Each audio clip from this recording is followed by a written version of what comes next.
My hands won't stop shaking. I'm sitting in a courtroom, clutching a worn manila envelope so tightly that my knuckles have turned white. This envelope, it holds 13 years of secrets, 13 years of sacrifice, 13 years of truth that's about to change everything. Across the aisle I can see her. Sarah. My daughter. The woman I haven't laid eyes on in 13 years. She's sitting next to a lawyer in an expensive suit, her chin held high, her eyes deliberately avoiding mine. She looks so different now, polished, put together. Like a stranger wearing my daughter's face. She's here to take them away from me.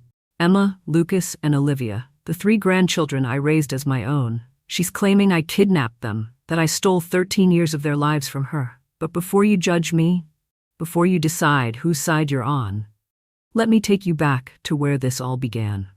The day my daughter left her children with me for an hour and vanished into thin air. If you're already hooked and want to see how this story ends, hit that subscribe button now, because what I'm about to tell you, nobody could see this coming. It was a Tuesday. I remember that because Tuesdays were my grocery shopping days. I had just come home with bags of food when I heard the car pull into my driveway. An old sedan I barely recognized, making sounds like it might die at any moment. The car door opened and out stepped Sarah. My heart sank. She looked broken. There's no other word for it. Dark circles under her eyes so deep they looked like bruises. Her hair unwashed and pulled back in a messy ponytail. She was wearing the same purple t-shirt I'd seen her in 3 days ago when she'd called to cancel our lunch plans. Again. But what made my chest tighten with worry was her pregnant belly. 7 months along, she moved like every step hurt. Before I could say anything, she opened the back door and started unbuckling car seats. 2-year-old Emma was crying, her little face red and tear-streaked. Baby Lucas, barely 6 months old, was screaming in that way that tells you he'd been crying for a long, long time. "Mom," Sarah said, not quite meeting my eyes, "I just need an hour. Maybe 2. I have to take care of something important." I stepped off my porch, my stomach churning with an anxiety I couldn't name. Something was wrong. Very, very wrong. "Sarah, honey," I said, trying to keep my voice calm as I reached for Emma. "You look terrible. When's the last time you slept?" She didn't answer. Instead, she just thrust Emma's hand into mine and grabbed the car seat with Lucas. Her phone buzzed in her pocket. She flinched like it had burned her, then pulled it out with shaking hands, glanced at the screen and quickly shoved it back. "I'll be back soon," she said, her voice barely above a whisper. "I promise." That's when I noticed the bags. Sarah was making trips back and forth from her car, hauling in more bags than you'd need for a couple of hours. Duffel bags stuffed with tiny clothes, a diaper bag overflowing with supplies, a worn backpack that looked like it had been packed in a hurry. She stacked them by my door, each trip more frantic than the last. "Sarah," I said, alarm rising in my voice. "What's going on? Why are you bringing all this stuff for just an hour?" I need to make sure they have everything they need," she said, and for the first time she looked at me, really looked at me. Her eyes were red and glassy, filled with something that looked like desperation, or terror, or both. She bent down and scooped up Emma, holding her so tight the little girl squeaked in protest. Sarah kissed her daughter's forehead, her cheeks, her little hands. Then she did the same with Lucas, cradling him against her swollen belly and whispering something I couldn't hear. When she straightened up, there were tears streaming down her face. "Take care of them, Mom," she said. "Please, just take care of them." And then she was gone. She walked to her car like she was walking to the gallows. She got in, she started the engine, and she drove away without looking back once. I stood in my doorway with a crying toddler clinging to my leg and a screaming baby in my arms, watching her car disappear around the corner. And I felt it. That cold finger of dread tracing down my spine. The certain knowledge that something terrible was happening. But I told myself I was being paranoid. She said an hour, maybe 2, she'd be back. 1 hour passed. I tried calling, straight to voicemail. 2 hours passed. I tried again, still voicemail. By the 5th hour, the sun was setting, painting my living room in shades of orange and red that felt like a warning. Emma kept asking for her mommy. Lucas had finally exhausted himself from crying and fallen asleep on my chest. And my daughter, my Sarah, Still wasn't answering. I called her apartment. A recorded message told me the number was disconnected. My hands were shaking as I strapped both kids into my car. I drove to Sarah's apartment complex across town, my heart pounding so hard I could hear it in my ears. Maybe her phone died. Maybe she's home and just can't call. But when I got there, the apartment was dark. I knocked. No answer. I knocked again, harder. That's when the landlord appeared, a grumpy man with a coffee stain on his shirt. "You looking for the girl in 3B?" he asked. "She's gone. Moved out 3 days ago, took everything in the middle of the night, didn't even leave a forwarding address, left me high and dry on 2 months' rent." 3 days ago. 3 days ago. The world tilted sideways. I gripped the railing to steady myself. She'd planned this. She'd moved out 3 days before bringing the kids to me. She'd known she wasn't coming back when she looked me in the eye and said, "I promise." I drove home in a daze. Emma was asking questions I couldn't answer. "Where's Mommy? When's Mommy coming back? I want Mommy." I pulled into my driveway and just sat there in the dark, both kids finally quiet in the back seat. And that's when the full weight of it hit me. She was gone. My daughter had abandoned her children, left them with me without a word of explanation, without a plan, without anything but those hastily packed bags and a promise she never intended to keep. I carried both kids inside and sat on the couch, Emma curled against my side, Lucas sleeping in my arms. And as I held these two precious babies, 3, I corrected myself, touching my daughter's pregnant belly in my mind. The tears started to fall. What had happened to my Sarah? What had driven her to this? And more importantly, what was I going to do? That night, sitting in the darkness with my grandchildren, breathing softly against me, I made a decision that would define the next 13 years of my life. A decision that would cost me everything. A decision that would eventually bring me to that courtroom, clutching an envelope full of secrets. I would raise them, no matter what it took. No matter what I had to sacrifice. These children would have a home. They would have love. They would have stability, even if it meant losing my daughter forever. The judge is looking at me, waiting for my testimony. Sarah's lawyer is already painting me as a manipulative villain who stole a mother's children, and everyone in this courtroom thinks they know the truth. But they don't. Nobody does. Except what's inside this envelope. What do you think is in that envelope? What could possibly explain 13 years of silence? Drop your theories in the comments below. And if you want to find out what happens next, if you want to see the moment the judge's face goes pale and Sarah's perfect composure finally cracks, you need to subscribe and hit that notification bell and stay with me till the end of the story. 3 days after Sarah vanished, I filed a missing person report. Detective Morrison showed up at my house on a gray Thursday morning. He was a tired-looking man with kind eyes, the type who'd seen too much but still cared. He sat at my kitchen table, asking questions, while Emma played with blocks in the corner and Lucas napped in his crib. "When did you last see your daughter, Mrs. Garlick?" "Tuesday. She left the children here for an hour. That was 3 days ago." He wrote everything down, took Sarah's photo, asked about her mental state, her relationships, whether she'd seemed suicidal or scared. I answered as honestly as I could, "But how do you explain that your daughter seemed haunted? Desperate? Like she was running from something I couldn't see?" 6 weeks later, Detective Morrison came back. "Mrs. Garlick, I've searched everywhere, checked hospitals, morgues, homeless shelters, tracked her phone. It was shut off the day she left and never turned back on. Checked her bank accounts, closed the week before she disappeared. I'm sorry, but your daughter doesn't want to be found. There's no sign of foul play. She just vanished." He closed his notebook with a finality that felt like a door slamming shut. "What happens to the children?" I asked, my voice breaking. "That's up to Child Protective Services now. CPS wanted to put Emma and Lucas in foster care. Can you imagine? They told me I was too old. That raising 2 young children at 45 on my own would be too much, that the children would be better served in a younger family." Better served? These babies had already lost their mother. Was I supposed to let them lose me too? I hired a lawyer I couldn't afford, attended hearing after hearing, proved I had stable income, a safe home, a support system. I showed them Emma's smile when she saw me, Lucas reaching for me. The way they'd already bonded to me in those awful weeks. It took 4 months. 4 months of uncertainty, of supervised visits, of wondering if they'd be ripped away. But finally, I won temporary custody, and then, 2 years later, permanent guardianship. The children were mine. Legally. Officially.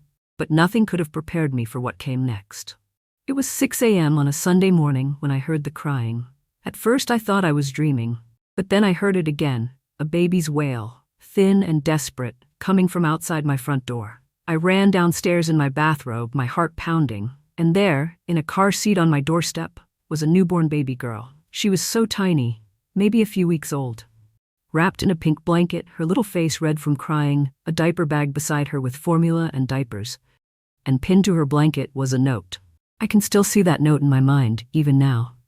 The handwriting shaky and rushed. Her name is Olivia. She's mine. Please love her. I'm sorry. I'm so sorry. I stood there on my porch holding this screaming newborn, and I just broke. Sarah had been pregnant when she left. She'd given birth somewhere, alone, and then... What? Driven through the night to leave this baby on my doorstep like some Victorian orphan story? Where was she? Was she okay? Was she watching from somewhere, making sure I found the baby? I called the police. They came, documented everything. They tested the DNA. It took weeks, but eventually confirmed what I already knew in my heart. Olivia was Sarah's daughter, my granddaughter, Emma and Lucas's sister. And just like that, I went from raising 2 children to raising 3. Let me tell you what those 13 years looked like. I came out of retirement and went back to work as a nurse. Double shifts, triple shifts sometimes, night shifts so I could be home with the kids during the day. My body ached, my feet screamed. But I kept going because these children needed food, clothes, school supplies, birthday presents. I depleted my retirement savings. Gone. Every penny I'd carefully saved with my late husband. I sold Richard's vintage car collection, the 1967 Mustang he'd restored by hand, the Corvette he'd bought for our 25th anniversary. Cars he'd loved more than anything except me and Sarah. I sold them to strangers on the internet and used the money to pay for braces and soccer uniforms and school field trips. I sold our family home, the one where Sarah grew up, where Richard and I had planned to grow old together, and moved us all into a smaller house with 3 tiny bedrooms and 1 bathroom. But you know what? I never complained, not once, because those children were my purpose, my reason for getting up every morning. Emma's first day of kindergarten, she held my hand so tight and asked, "Grandma, why do the other kids have mommies and I have you? Are you my mommy?" I knelt down, brushed her hair from her face, and said, "I'm your grandmother, sweetheart, but I love you just as much as any mommy in the world." She thought about this very seriously, then nodded. "Okay, can I call you Mama anyway?" "If you want to, baby, if you want to." Lucas learned to walk holding onto my fingers. His first word was Mama, and my heart both broke and soared at the same time. Olivia, sweet Olivia, grew up not knowing any different. To her, I was Mom. I'd always been Mom. She had no memory of being left on a doorstep, no memory of another life. As they grew older, they'd ask about Sarah, about their mother. And I always told them the truth, or at least as much truth as I could give them. Your mother loved you very much. She was going through something very difficult, something she couldn't control. She made sure you were safe with me because she wanted the very best for you. She didn't leave because of anything you did. She left because she was sick and she was trying to protect you. I never said she abandoned them. I never said she was selfish or cruel. Because despite everything, despite the pain and the confusion and the anger I sometimes felt in the dark of night, I still loved my daughter, and I wouldn't let her children hate her. Through all of this, I kept everything in a manila envelope. The note left with Olivia. Text messages Sarah sent me before she vanished. Bank statements proving I'd spent every cent on these children. Medical records I'll tell you about later. Photos, thousands of photos documenting every moment of their lives. Every birthday, every Christmas, every soccer game, every school play, evidence that I raised these children, loved these children, sacrificed everything for these children. But there was one more thing in that envelope, one document I'd kept hidden, one piece of paper that even the children didn't know existed. 2 weeks ago, a courier delivered an envelope to my door. Not the envelope, a new one, a legal one. Inside was a court summons. My hands shook as I read it. Sarah was suing for full custody of Emma, Lucas, and Olivia, claiming I had kidnapped them 13 years ago, claiming I'd manipulated the legal system and brainwashed the children against her, claiming I'd kept her from her babies. There was also a restraining order preventing me from telling the children about the lawsuit until it was resolved. She didn't want them influenced by my lies. I sat at my kitchen table, the same table where Detective Morrison had first taken Sarah's missing person report, and I couldn't breathe. She was back, after 13 years of silence. Not to apologize, not to ask how her children were doing, not to thank me for keeping them alive and healthy and loved. She was back to destroy me. I pulled out that old manila envelope. I hadn't looked at it in years. Couldn't bear to. But now I spread the contents across my table and stared at that one document, the secret I'd kept for 13 years.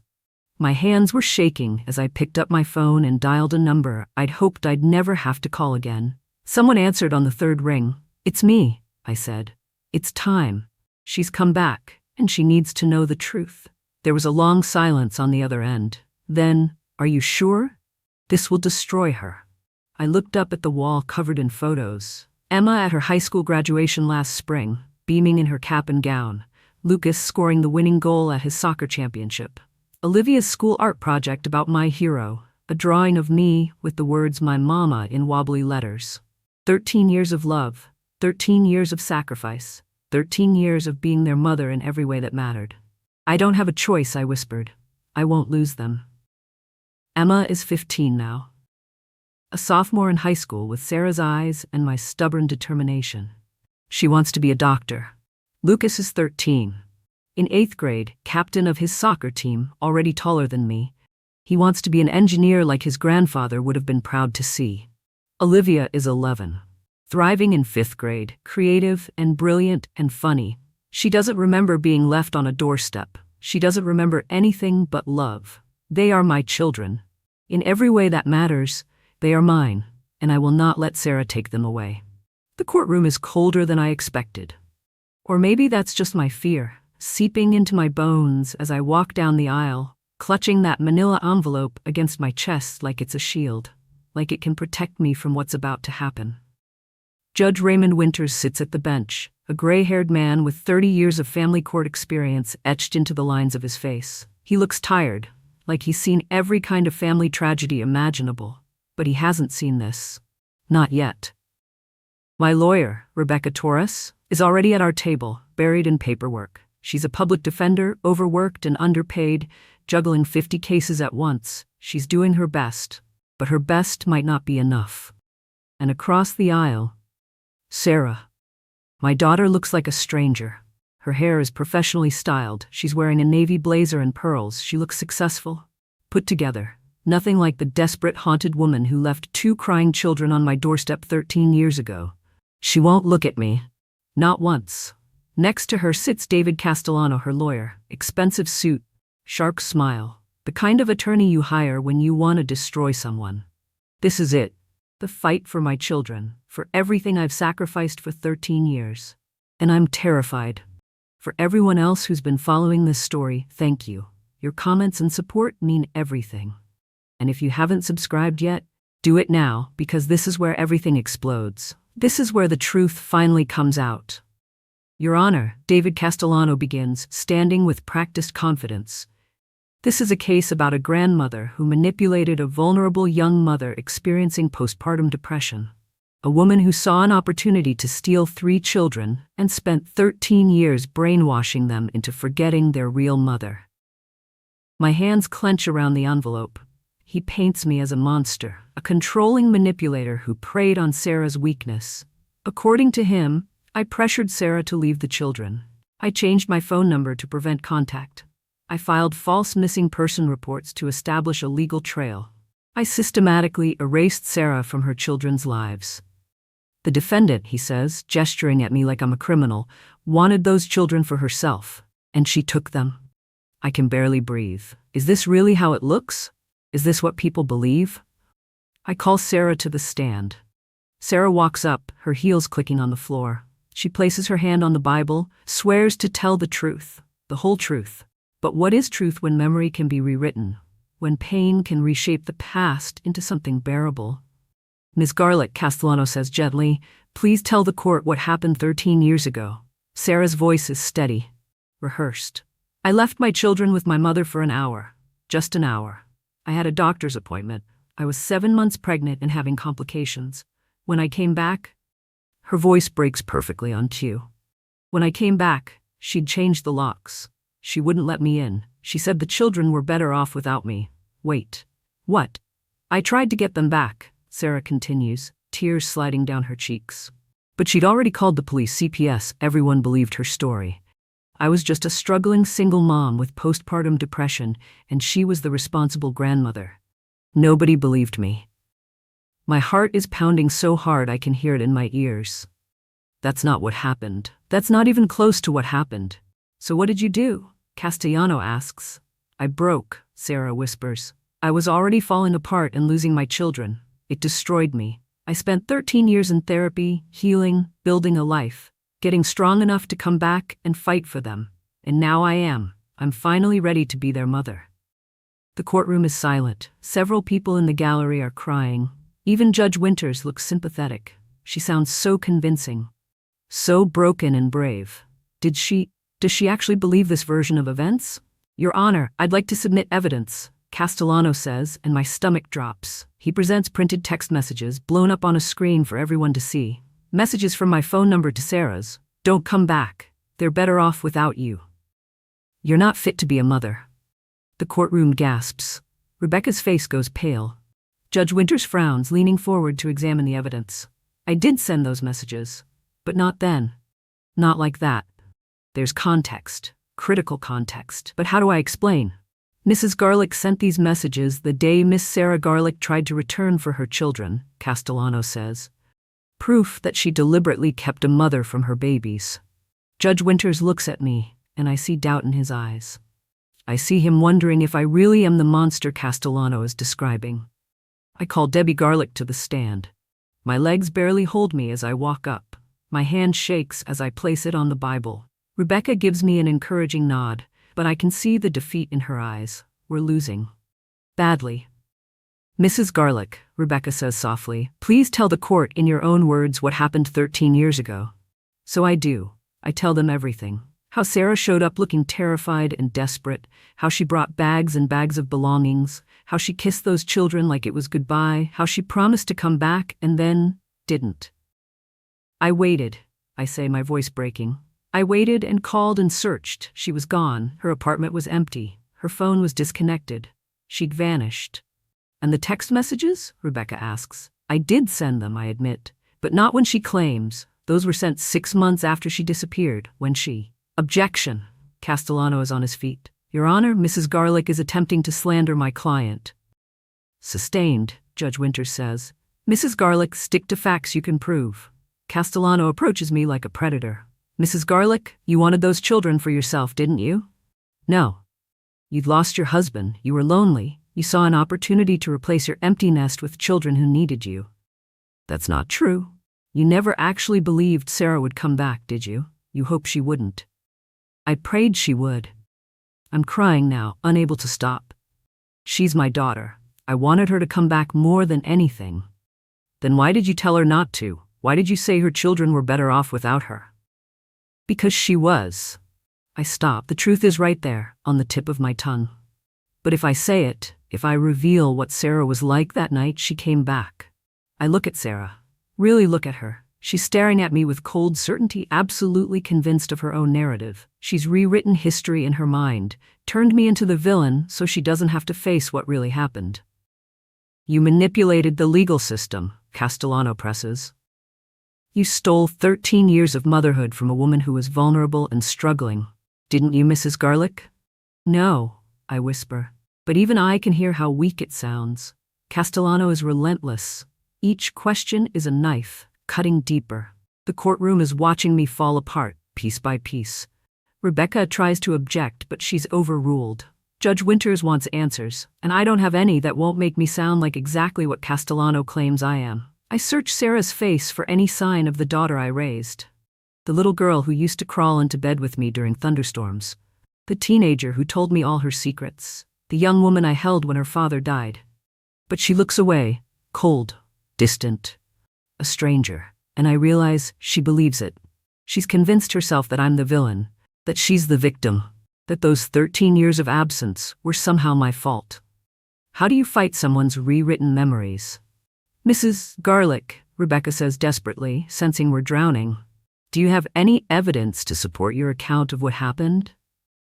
I look down at the envelope in my lap, the one I've carried for 13 years. The one containing documents and photos and text messages and medical records. And that one piece of paper. The one that will change everything. Yes, I whisper, but if I show this, it will change everything. The courtroom goes silent. Judge Winters leans forward. Mrs. Garlick, if you have evidence relevant to this case, you must present it. My hands are shaking so badly I can barely open the envelope. I pull out a thick document, not just one page, but dozens, stapled together. Medical records, psychiatric evaluations, and something else. I don't hand it to Rebecca. I don't hand it to Castellano. I walk directly to Judge Winters and hand it to him. Your Honor, I say, my voice barely audible, this is why Sarah left. This is why I sent those text messages. This is the truth she doesn't remember. Judge Winters takes the document, starts reading, and I watch as his expression changes. First confusion, then shock, then something that looks like horror. His face goes pale. His hands start shaking. He flips through page after page, his eyes widening with each one. The courtroom is so quiet you could hear a pin drop. Judge Winters looks up at me and his voice is barely a whisper. Mrs. Garlick, do you know what this means? Does she know? He gestures at Sarah. Tears are streaming down my face. No, Your Honor, she doesn't. I never told her. I never told anyone. I was trying to protect her. Protect her from what? Sarah's voice cuts through the silence. She's standing now, her perfect composure finally cracking. What did you show him? What are you lying about now? Judge Winters closes his eyes like he's in pain. This changes everything. Mr. Castellano, Miss Torres, approach the bench immediately. Miss Garlick, he looks at Sarah, you too, and Mrs. Garlick, all of you in my chambers, now. The gallery explodes in whispers. Castellano looks confused and angry. Rebecca looks shocked. But Sarah looks terrified. What is it? She demands, her voice rising. What did she show you? What lies? Miss Garlick, Judge Winters says firmly, this is not a discussion for open court. Chambers. Now. As we walk toward the judge's chambers, Sarah grabs my arm. For the first time in 13 years, my daughter touches me. What did you do? She hisses. What are you trying to do to me? I look at her, really look at her, and I see fear in her eyes. Fear of the truth she's buried so deep she doesn't even remember it anymore. I'm trying to save you, I whisper, just like I did 13 years ago. The door to the judge's chambers closes behind us. On the other side, a courtroom full of people waits to find out what could possibly be in those documents that made a judge with 30 years of experience lose his composure.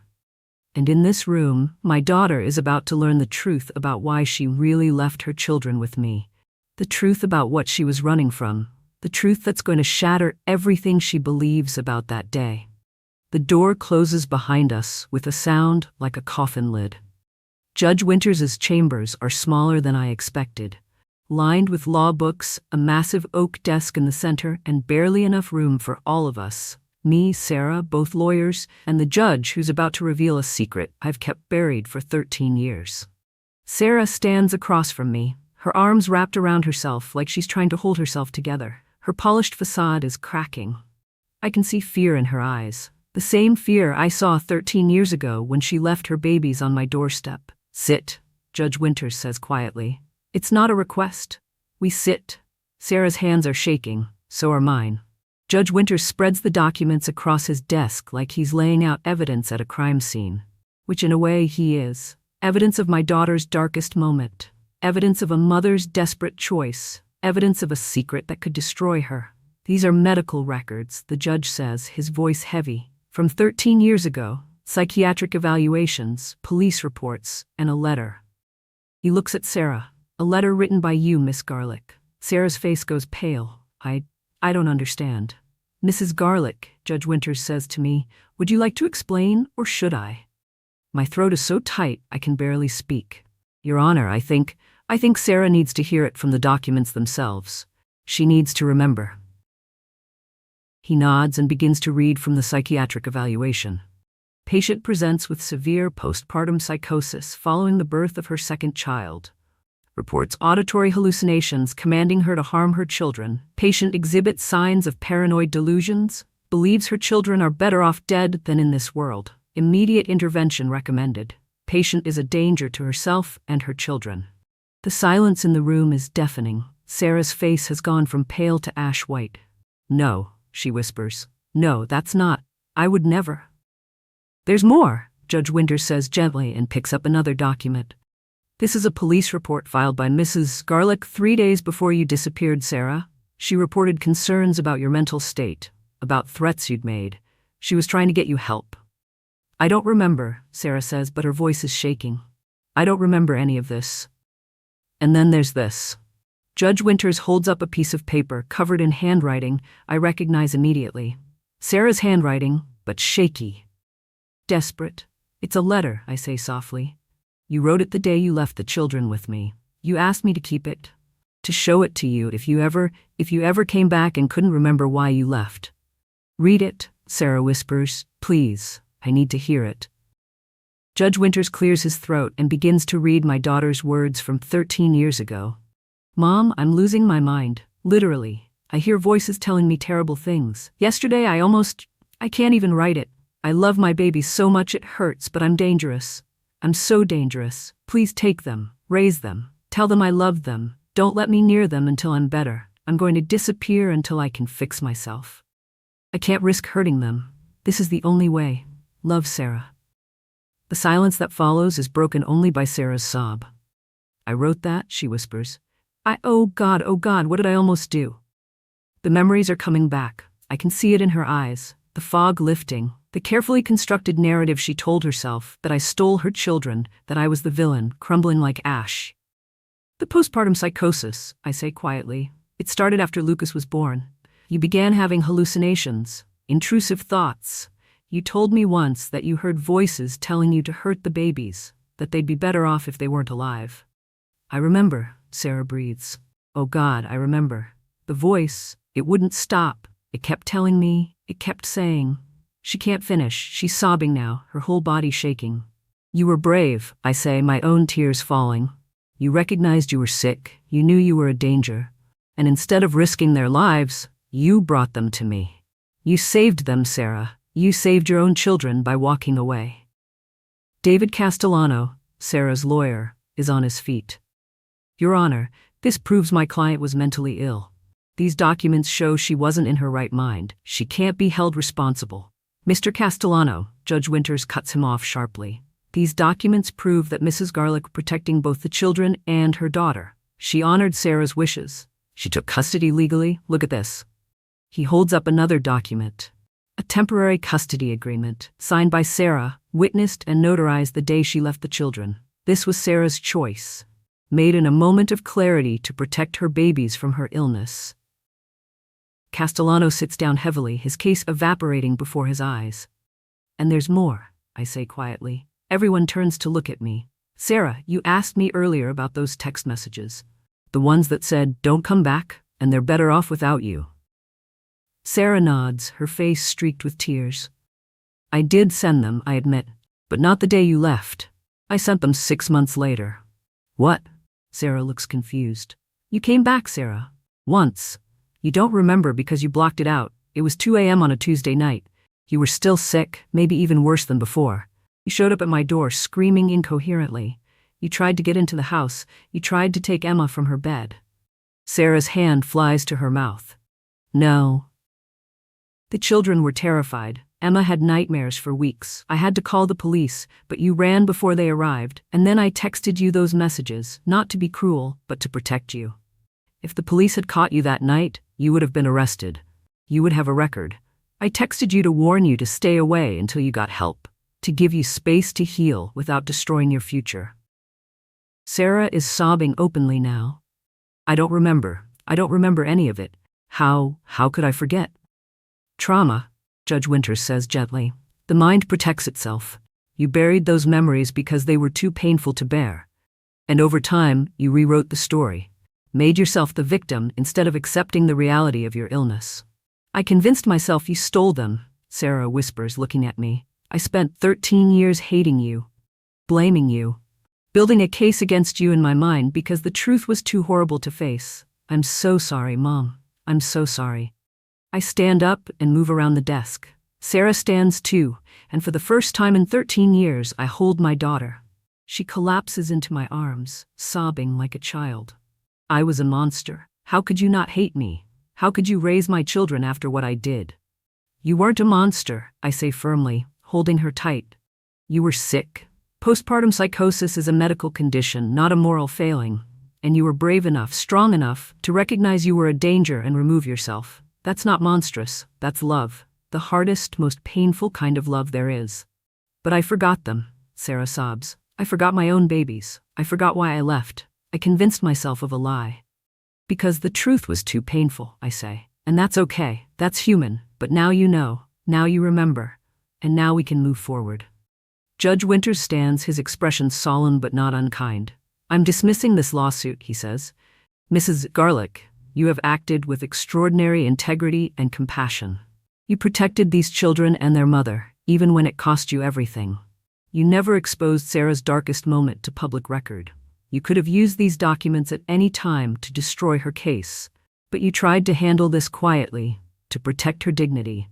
That speaks volumes about your character. He turns to Sarah. Miss Garlick, I'm ordering a full psychiatric evaluation. If you're cleared by mental health professionals, I'll grant supervised visitation with your children, with the goal of gradual reintegration into their lives. But Mrs. Garlick will retain primary custody. These children have stability, love, and a home. We won't disrupt that.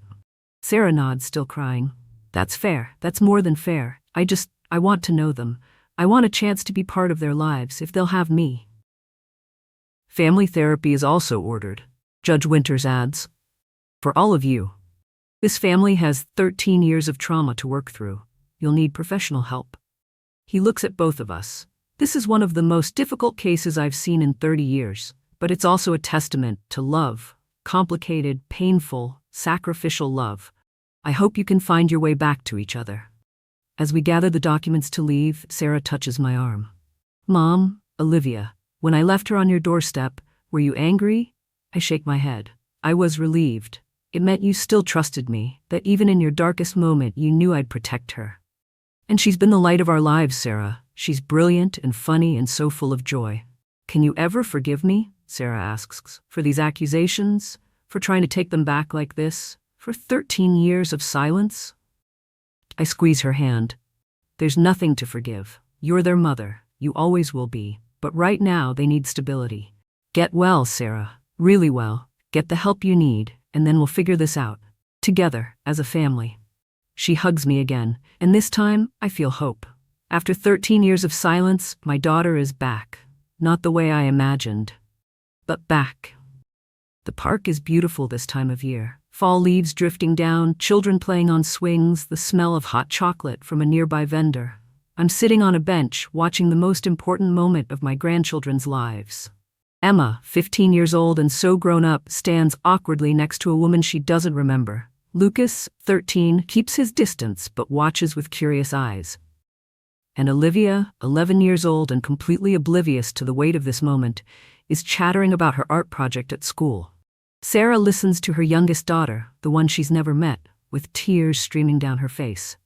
But she's smiling too. And so am I. Who's that lady? Olivia had asked me that morning. That's your mother, I'd said. Your birth mother. She's been sick for a long time, but she's getting better now, and she wants to know you. Do I have to call her Mom? Olivia asked, worried. You can call her whatever feels right, I said. I'll always be your mama. But she's your mother too. You have room in your heart for both of us. Now I watch as Sarah sits on the grass with Olivia, helping her collect the prettiest fall leaves. Emma sits down too, tentatively, starting to ask questions. Lucas eventually joins them, keeping his arms crossed but listening. It's awkward. It's tentative. It's going to take years of therapy and patience and work, but it's a beginning. I looked down at the manila envelope in my lap, empty now, all its secrets revealed. For 13 years, I carried the weight of those documents, the evidence of my daughter's darkest moment, the proof of her illness, the letter begging me to save her children from herself. I kept those secrets to protect her, to give her the chance to heal without the world knowing her shame, to preserve her dignity even when she'd abandoned her children. And now those secrets have set us all free. Some people keep secrets to hurt others. Some keep them for power or control. But some secrets are kept out of love.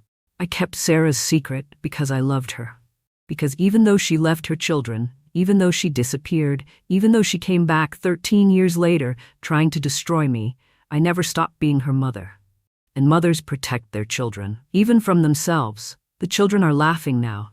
Sarah is showing them photos on her phone. Apparently she's a photographer now, living in Seattle, building a quiet life. Emma is asking about her work. Lucas is asking about Seattle. Olivia is asking if Sarah likes unicorns. Normal questions, family questions. It's gonna be okay. Not perfect, not easy, but okay.